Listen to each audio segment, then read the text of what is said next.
الحمدللہ رب العالمین والصلاة والسلام علی رسولہ الکریم اما بعد فاعوذ باللہ من الشیطان الرجیم بسم اللہ الرحمن الرحیم انا انزلناہ فی لیلۃ القدر وما ادراک ما لیلۃ القدر لیلۃ القدر خیر من الف شہر تنزل الملائکۃ والروح فیہا بإذن ربہم من کل امر سلام ہی حتی مطلع الفجر صدق اللہ العظیم رب اشرح لی صدری ویسر لی امری واحلل عقدۃ من لسانی یفقہوا قولی۔ اللہ تبارک تعالیٰ کے بابرکت نام سے آج ہم قرآن حکیم کی صورت نمبر 97 سورہ القدر کے متعلق کا آغاز کر رہے ہیں۔ سورہ القدر اور پھر اس کے بعد اس سے اگلی صورت سورہ البینہ، یہ دونوں صورتیں اپنے مضمون کے لحاظ سے پیر ہیں، اس اعتبار سے کہ پہلی صورت میں جس کتاب الہی کی عظمت واضح کی گئی ہے، دوسری میں اسی کتاب الہی کے انکار کرنے والوں کو ان کے انجام پر متنبع کیا گیا ہے۔ دونوں میں در حقیقت روئے سخن قریش کے انہی بڑے بڑے سرداروں کی طرف ہے جن کا تذکرہ اس سے پہلی صورتوں میں آ رہا ہے، لیکن دوسری صورت سورہ بینہ میں ہم دیکھیں گے کہ اہل کتاب بھی اپنے ان اعتراضات کی وجہ سے نمایاں ہو گئے جو دعوت کے اس آخری مرحلے میں وہ خاص طور پر قریش کو القاء کر رہے تھے، یعنی انہیں پٹیاں پڑھا رہے تھے۔ اس صورت سورہ قدر کا موضوع تو نزول قرآن ہے، اور اس میں خاص اس مبارک رات کی نشاندہی فرمائی ہے اللہ تبارک تعالیٰ نے جس میں اس قرآن حکیم کا نزول ہوا، اور ساتھ ہی اس رات کی وہ اہمیت اور عظمت بیان ہوئی ہے جو دوسری راتوں کے بالمقابل اس کو حاصل ہے۔ اس صورت میں قریش پر یہ حقیقت واضح کرنا ہے کہ قرآن مجید کی صورت میں جو کتاب انہیں پڑھ کر سنائی جا رہی ہے وہ نہ کسی شیطان کا الہام ہے، نہ پیغمبر کی ذاتی امنگ کا نتیجہ ہے، بلکہ اس ہستی کا پیغام ہے، اس اللہ تبارک تعالیٰ کا پیغام ہے جو رب دو جہان نے خاص اہتمام کے ساتھ ایک ایسی رات میں نازل کرنا شروع کیا ہے جو اس کے نظام میں تمام امور کی تنفیذ کے لیے مقرر ہے۔ اس لیے وہ اسے کوئی معمولی چیز نہ سمجھے، اس کے بارے میں ان کا رویہ ان کے لیے ابدی خسارے کا، ہمیشہ کے نقصان کا باعث ہو سکتا ہے، لہذا وہ اس معاملے میں متنبع رہے کہ یہ عظیم کلام ہے کہ جو کہ ان کو سنایا جا رہا ہے۔ آئیے مطالعے کا آغاز کرتے ہیں۔ ارشاد ہوتا ہے بسم اللہ الرحمن الرحیم انا انزلناہ فی لیلۃ القدر، ہم نے اس قرآن کو اس رات میں نازل کیا ہے جو کہ لیلۃ القدر ہے، یعنی جس میں تقدیر کے فیصلے ہوتے ہیں۔ اس سے یہ بات لازم نہیں آتی کہ پورا قرآن اسی ایک رات میں نازل ہوا ہو، بلکہ اس کے نزول کا فیصلہ اگر اس رات میں کر دیا گیا اور پہلی وحی نازل ہو گئی تو انزلناہ کے الفاظ میں اس صورتحال کی تعبیر کے لیے بھی یہ انزلناہ کے الفاظ بالکل مناسب ہیں اور موزوں ہیں۔ اب یہ کون سی رات ہو سکتی ہے؟ یہ رمضان کی کوئی بھی رات ہو سکتی ہے، اس لیے کہ سورہ بقرہ میں اس بات کو بیان کر دیا گیا اس کی آیت نمبر 185 میں کہ شہر رمضان الذی انزل فیہ القرآن، رمضان کا مہینہ وہ ہے جس کے اندر قرآن نازل کیا گیا۔ تو لہٰذا اس سے تو یہ بات ثابت ہوئی کہ یہ رمضان ہی کی کوئی نہ کوئی رات ہے، لیکن رمضان کی وہ کون سی رات ہے اس کی صراحت نبی کریم صلی اللہ علیہ وآلہ وسلم نے اپنے مختلف ارشادات کی روشنی میں بیان فرمایا کہ یہ رات رمضان کے آخری عشرے کی کوئی رات ہو سکتی ہے۔ پھر آپ نے اس کی مزید بھی وضاحت فرمائی کہ زیادہ امکان اس بات کا ہے کہ یہ رات رمضان کے آخری عشرے کی کوئی طاق راتوں میں ہوگی۔ پھر قدر کے لفظ پر بھی اگر غور کیا جائے تو قدر کے معنی فیصلوں کی رات بھی ہو سکتے ہیں اور عظمت والی رات بھی ہو سکتی ہے۔ سورہ دخان کی آیت نمبر 4 میں یہ مضمون پہلے سے گزر چکا، ہم پڑھ چکے، اس میں یہ الفاظ آئے کہ فیہا یفرق کل امر حکیم۔ اس سے یہ متعین ہو جاتا ہے کہ پہلے ہی معنی یعنی فیصلوں ہی کی رات در حقیقت مقصود ہے ان آیات سے۔ آیت میں لفظ جو انا آیا ہے یہ بھی بڑا قابل توجہ ہے کہ انا میں جو زور اور تاکید ہے اس سے یہ بات نکلتی ہے کہ یہ کتاب نہ اس کے پیش کرنے والے کی ذاتی خواہش کا نتیجہ ہے، نہ اس میں کسی شیطانی تحریک یا وسوسے کو کوئی دخل ہو سکتا ہے جیسا کہ اس کے مخالفین سمجھتے ہیں، بلکہ یہ اللہ تبارک تعالیٰ کی طرف سے، اللہ تبارک تعالیٰ کی جانب سے خلق کی ہدایت اور تعلیم کے لیے خاص طور پر اتاری گئی ہے۔ اس میں کسی شیطانی تحریک کا یا شیطانی وسوسوں کا کوئی دخل کا کوئی امکان نہیں، کسی بھی دوسری طاقت کو اس میں کوئی دخل نہیں ہے۔ پھر دوسری آیت میں بیان ہوا کہ وما ادراک ما لیلۃ القدر، اور آپ کو کیا معلوم کہ وہ لیلۃ القدر کیا ہے، وہ فیصلوں کی رات کیا ہے۔ کسی چیز کے ہول یا اس کی عظمت کا تصور دلانے کے لیے یہ اسلوب قرآن میں جگہ جگہ اختیار کیا گیا ہے۔ یہاں اس سے مقصود شب قدر کی عظمت کی طرف توجہ دلانا ہے، یعنی یہ ایک ایسی رات ہے کہ کوئی شخص اس کی عظمتوں اور برکتوں کا پوری طرح اندازہ نہیں کر سکتا، پوری طرح اس کا ادراک کر ہی نہیں سکتا۔ اور پھر آیت نمبر 3 میں بیان ہوا کہ لیلۃ القدر خیر من الف شہر، لیلۃ القدر 1000 مہینوں سے بہتر ہے، فیصلوں کے یہ رات 1000 مہینوں سے بہتر ہے۔ یہ 1000 مہینوں کی تعبیر جو اختیار کی گئی، یہ در حقیقت بیان کثرت کے لیے اختیار کی گئی۔ اس سے در حقیقت مقصود یہ بتانا ہے کہ اللہ تبارک تعالیٰ کی طرف سے تمام امور کی تنفیذ کے ساتھ خاص ہونے کی وجہ سے جو رحمتیں اور برکتیں اور قرب الہی کے جو مواقع اس ایک رات میں حاصل ہوتے ہیں، وہ در حقیقت 1000 راتوں میں بھی حاصل نہیں ہو سکتے۔ اور واقعی اس میں شبہ نہیں کہ اس رات میں جو فیصلے ہوتے ہیں وہ رحمت اور نقمت دونوں طرح کے امور سے متعلق ہوتے ہیں، لیکن چونکہ اس ذات باری تعالیٰ کی طرف سے ہوتے ہیں کہ جس کا ہر فیصلہ رحمت اور حکمت ہی پر مبنی ہوتا ہے اور سراسر عدل، سراسر انصاف اور عدالت ہوتا ہے، اس وجہ سے نتیجے کے اعتبار سے یہ ہر لحاظ سے ہی مبارک ہے، اس کے ہر فیصلے ہر لحاظ سے ہی مبارک ہوتے ہیں۔ سورہ دخان کی آیت نمبر 3 میں اسی بنا پر لیلۃ مبارکہ کے الفاظ سے اللہ تبارک تعالیٰ نے تعبیر فرمایا ہے۔ اس کی ان صفتوں کے بیان سے جو مقصود ہے وہ در حقیقت قرآن کے مخالفوں کو یہ آگاہی دینا ہے کہ ایسی عظیم اور مبارک رات میں نازل ہونے والی کتاب کو اگر کسی نے کہانت، نجوم اور شاعری کی قسم کی کوئی چیز سمجھ لیا ہے تو وہ بڑا دھوکہ کھا رہا ہے۔ یا اس مبارک رات میں شیطانی القاء کی تمام راہیں مسدود ہو جاتی ہیں، رکاوٹ حال کر دی جاتی ہیں، شیطان کسی طرح سے بھی دخل اندازی نہیں کر سکتا۔ اس میں وحی کا ابر برستا ہے جس کا ایک ایک قطرہ در حقیقت گوہر مایا ہوتا ہے۔ اس اعتبار سے یہ بڑی عظیم رات ہے۔ مزید بیان ہوا کہ تنزیل الملائکۃ والروح فیہا باذن ربہم من کل امر، اس میں فرشتے اور روح الامین اپنے رب کے اذن سے، اپنے رب کی اجازت سے ہر معاملے کا حکم لے کر اترتے ہیں۔ یہاں پر لفظ الروح استعمال ہوا ہے، اس سے در حقیقت جبریل امینی مراد ہے علیہ السلام، جیسا کہ ہم جانتے ہیں، اور ان کی جو فضیلت ہے اور ان کا جو شرف ہے، اس کی بنا پر اللہ تبارک تعالیٰ نے ان کا ذکر دوسرے تمام فرشتوں سے بالکل الگ کیا، یعنی ملائکہ کا ذکر کیا اور پھر حضرت جبریل علیہ السلام کا ذکر والروح کے اعتبار سے الگ کیا۔ اور پھر آخری آیت میں بیان ہوا کہ سلام ہی حتی مطلع الفجر، وہ سراسر سلامتی ہے، یعنی یہ رات سراسر سلامتی ہے طلوع فجر تک، یعنی فجر کے نمودار ہونے تک یہ امان ہی امان ہے۔ اس میں کسی شیطان کے لیے دراندازی کا کوئی موقع نہیں ہوتا۔ تو یہ اللہ تبارک تعالیٰ نے اس رات کی اہمیت اور قدر و منزلت کو بیان کرنے کے لیے ایک پوری کی پوری سورت بھی نازل فرمائی، جس میں در حقیقت اس بات کو بھی بیان کرنا پیش نظر ہے کہ یہ قرآن حکیم ہے، وہ عظیم کتاب ہے کہ جس کے نزول کا انتخاب اللہ تبارک تعالیٰ نے اس عظیم رات کو کیا، اور پھر اس کی اہمیت اور فضیلت آپ صلی اللہ علیہ وسلم کے ارشادات میں پھر بیان ہوئی، لہٰذا آپ نے اس کے حصول کو، اس کو حاصل کرنے کے لیے، تگ و دو کرنے کے لیے، اس میں محنت کرنے کے لیے آپ نے بڑی ترغیب دی۔ آپ خود بھی کمر بستہ ہوتے تھے اور اس میں محنت کرتے تھے، اور صحابہ کو بھی اور اپنے گھر والوں کو بھی اس رات کی تلاش کرنے کا حکم دیتے تھے۔ لہذا یہی وجہ ہے کہ پھر آپ صلی اللہ علیہ وآلہ وسلم نے یہ سنت جاری فرمائی کہ اسی آخری عشرے میں اعتکاف کی سنت کو جاری کر دیا، یعنی اعتکاف جو اللہ تبارک تعالیٰ سے قرب کا ایک ذریعہ ہے اور روزے کا منتہا کمال ہے۔ یہ عبادت کبھی بھی کی جا سکتی ہے،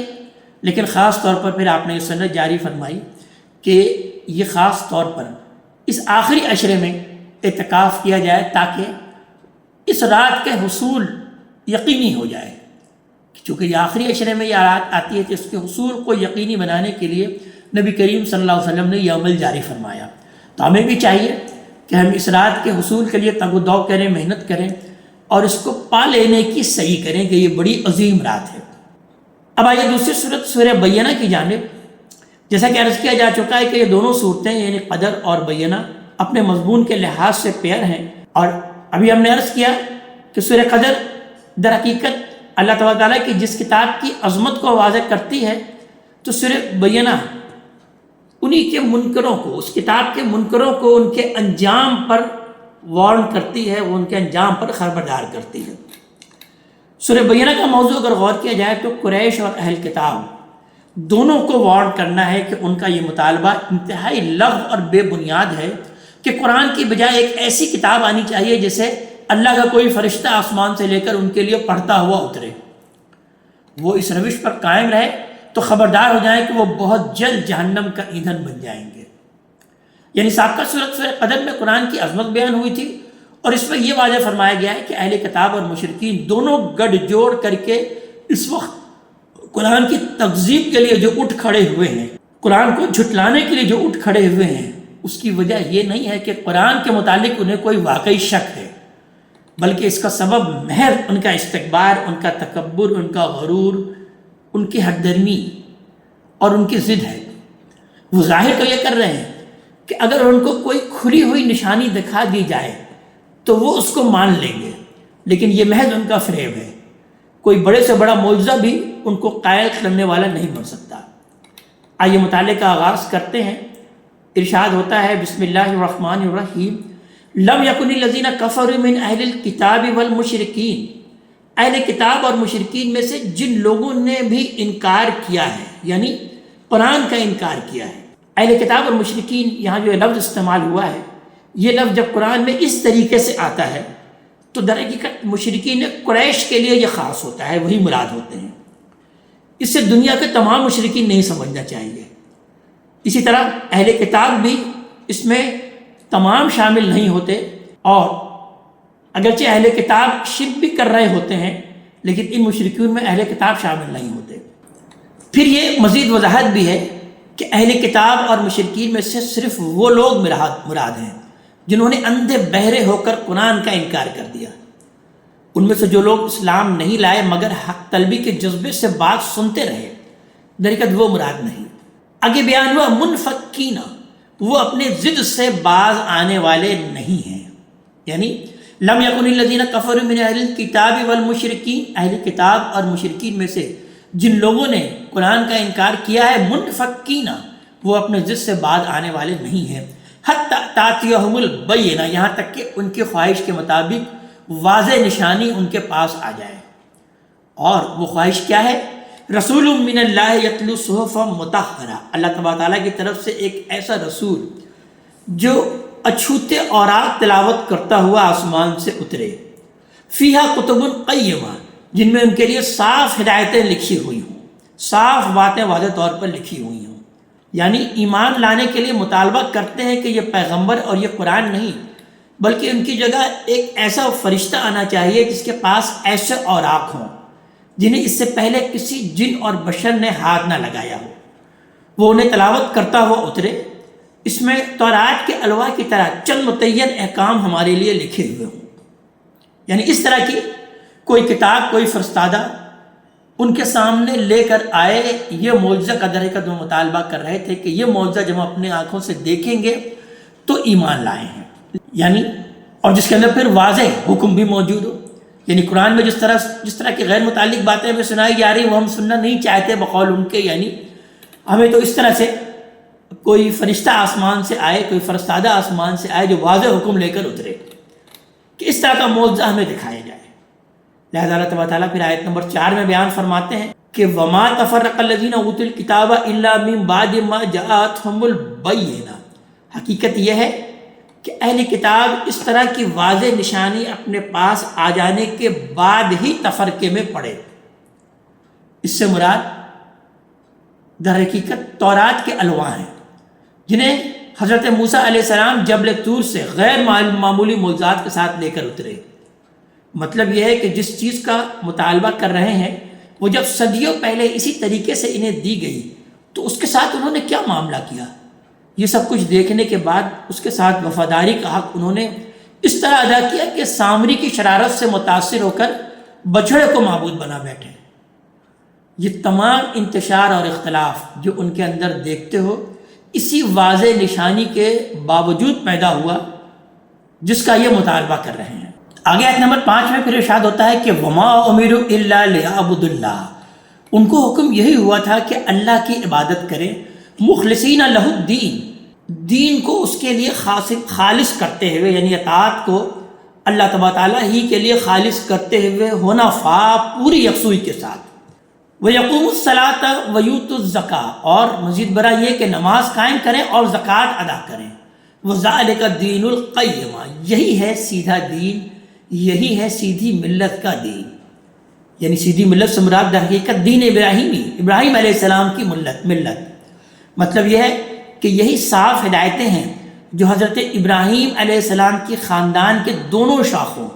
بنی اسرائیل بنی اسماعیل کو ان کے جد امجد کی وراثت کے طور پر منتقل ہوئی تھی۔ تورات میں بھی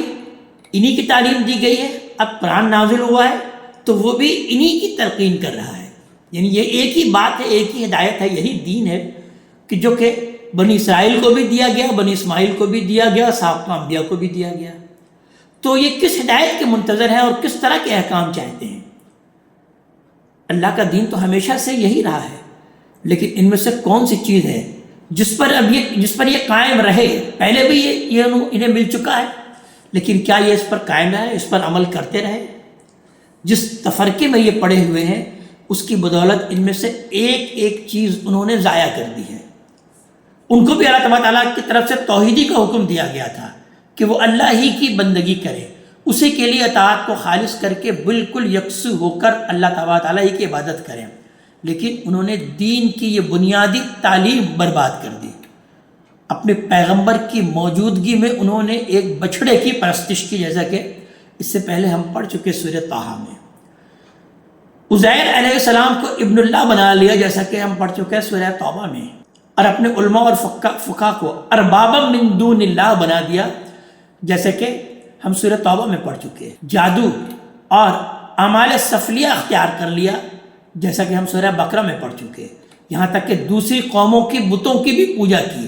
جس پر ان کے نبیوں نے نہایت دردناک انداز سے دردناک الفاظ میں نوحہ کیا تھا۔ اس طرح انہوں نے نماز اور زکوٰۃ کو بھی انہیں حکم دیا گیا تھا، لیکن نماز بھی انہوں نے بالکل ہی ضائع کر دی، یہاں تک کہ تورات میں اس کا ذکر بھی باقی نہیں رہا۔ تورات میں قربانی کا ذکر آتا ہے لیکن نماز کا ذکر تقریباً نہیں ہے۔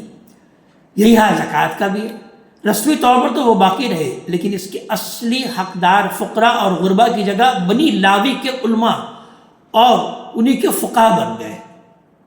اور ان کے علماء اور فقہ کی جو اخلاقی حالت رہی اس کا اندازہ کرنا ہو تو انجیلوں اور دوسرے نبیوں کے صحیفوں میں ان کی جو زر پرستی ہے خاص طور پر، اور جو دنیا پرستی ہے اس کی جو تصویر اللہ تبارک تعالیٰ نے کھینچی ہے اس کو ملاحظہ کیا جا سکتا ہے، وہاں پر یہ بات بالکل درج ہے۔ تو پھر اللہ تبارک تعالیٰ بیان فرما رہے ہیں آیت نمبر 6 میں کہ ان الذین کفروا من اہل الکتاب والمشرکین، اہل کتاب اور مشرکین میں سے جن لوگوں نے انکار کر دیا، یعنی اس ہر دھڑمی کے ساتھ قرآن کا انکار کر دیا، فی نار جہنم، وہ یقیناً جہنم کے آگ میں جائیں گے، خالدین فیہا، اسی میں ہمیشہ رہنے کے لیے، اسی میں رہیں گے وہ ہمیشہ ہمیشہ۔ ان الفاظ کو در حقیقت پڑھتے ہوئے اہل کتاب کا یہ زوم بھی پیش نظر رہنا چاہیے، جو اس سے پہلے ہم پڑھ چکے کہ وہ یہ سمجھتے تھے کہ اگر دوزخ سے انہیں سابقہ پڑا بھی تو بس چند دنوں سے زیادہ کے لیے نہیں ہوگا۔ سورہ بقرہ میں ہم ان کے الفاظ پڑھ چکے کہ وہ کہتے تھے کہ لن تمسنا النار الا ایاما معدودہ، اور سورہ آل عمران میں بھی الفاظ پڑھ چکے کہ لن تمسنا النار الا ایاما معدودات، ہمیں آگ نہیں چھوئے گی مگر گنتی کے چند دن۔ یعنی ہم تو اللہ تعالیٰ کی خاص چہیتی امت ہیں، چہیتے لوگ ہیں، جہنم ہمارے لیے نہیں ہے، ہم جہنم میں نہیں جائیں گے۔ نحن ابناء اللہ و احباؤہ، ہم اللہ تعالیٰ کے بیٹوں کے مانند ہیں اور اس کے بڑے محبوب ہیں، تو ہم تو خاص چہیتے لوگ ہیں۔ تو ان کے اس زوم زوم باطل کو مٹانے کے لیے اللہ تبارک تعالیٰ نے یہ بات بیان کی کہ خالدین فیہا، وہ یہ سمجھتے ہیں کہ شاید جہنم میں وہ چند دنوں کے لیے جائیں گے، نہیں، ہمیشہ ہمیشہ وہ وہاں رہنے والے ہوں گے اگر ان کی یہی حرکت رہی۔